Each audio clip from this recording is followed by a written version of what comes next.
This app right here, you see this? This fully functional health app on my screen, well, I built it. And the part that's kind of hard to believe is it only took me about 10 minutes to do it.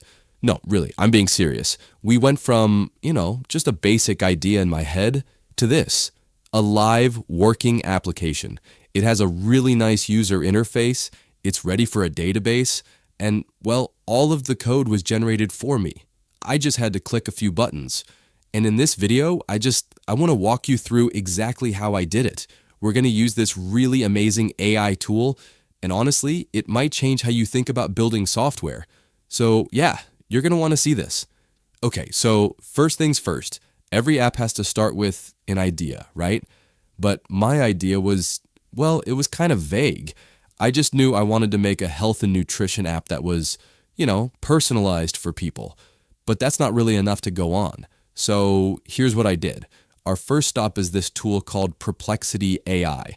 I'm basically just using this as a brainstorming partner. I'm going to give it a pretty simple prompt here. Let's type, I have a raw idea for a health and nutrition app that's personalized for specific people.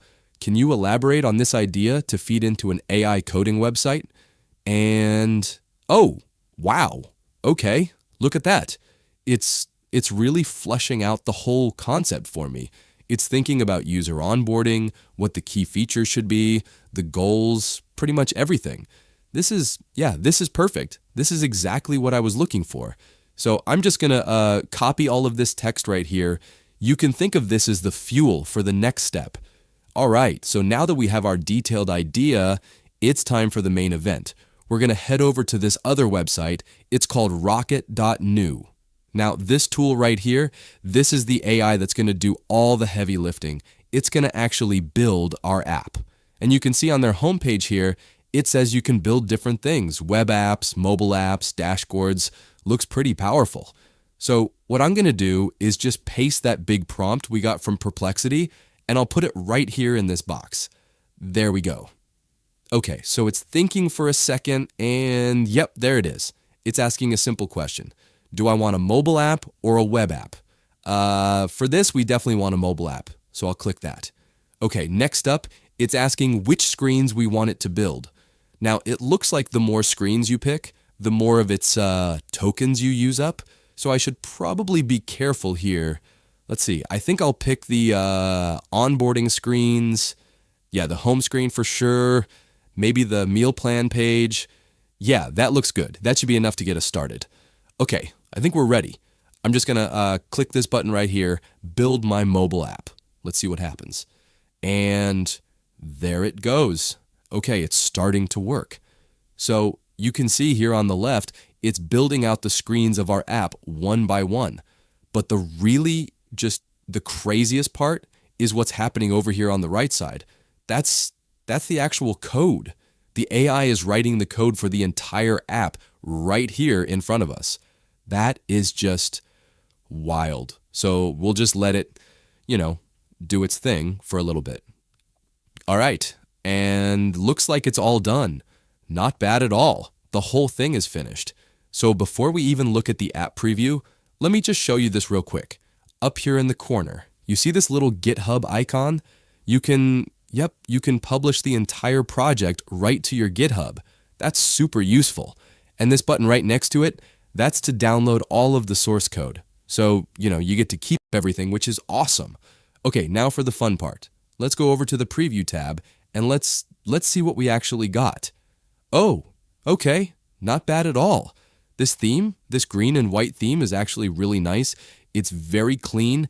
It honestly looks like a real app someone would publish. So let's try it out. I'll walk you through the onboarding with you. The first step is medical conditions. I'll just pick a couple of these at random. Okay, and click continue. All right, next up is allergies. Let's pick that one. And now my activity level, then my work schedule, my sleep routine, and my main health goal. And the last thing here is my food preferences. Okay, and here we are, the main dashboard. Wow, okay, so it works. let's check out these buttons down here at the bottom. Here's the meal plan button. Oh, cool, lots of options inside. And the progress button? Yep, that looks like a tracking page. So, yeah, it's all here. It actually built a fully working user interface. Now, this is the really cool part. Let's see if we can actually publish this. There's a button up here in the corner. It says Publish on Web. Let me just go ahead and click that. It's updating, and okay, it gave me a link. So let's copy that link, and I'm going to open up a totally new tab here. Let's paste it in and see what happens. There it is. It's live. Our app is actually running on its own web page. And you know what? It's really smooth too. That's amazing. We just went from a vague idea to a live app. So I'm just going to unpublish that for now. And I want to quickly show you one last thing. Over here, if you look under integrations, this is what makes this so powerful. You can see it connects to, well, pretty much everything you'd need. Supabase for a database, Stripe if you wanted to take payments, even other AIs like GPT and Gemini. So you could really build out a full business with this if you wanted to. So yeah, there you have it. We started with just a simple idea that we brainstormed with Perplexity, and we ended up with a fully coded, designed, and published app all using Rocket.new. The age of AI development is, well, it's here, and it's moving pretty fast. So now I'm curious, what app would you build? Let me know down in the comments. I'd really love to hear your ideas. And hey, if you found this video interesting or helpful at all, I'd really appreciate it if you hit that like button and maybe subscribe for more videos where we look at these new AI tools. Thanks so much for watching, and I'll see you in the next one.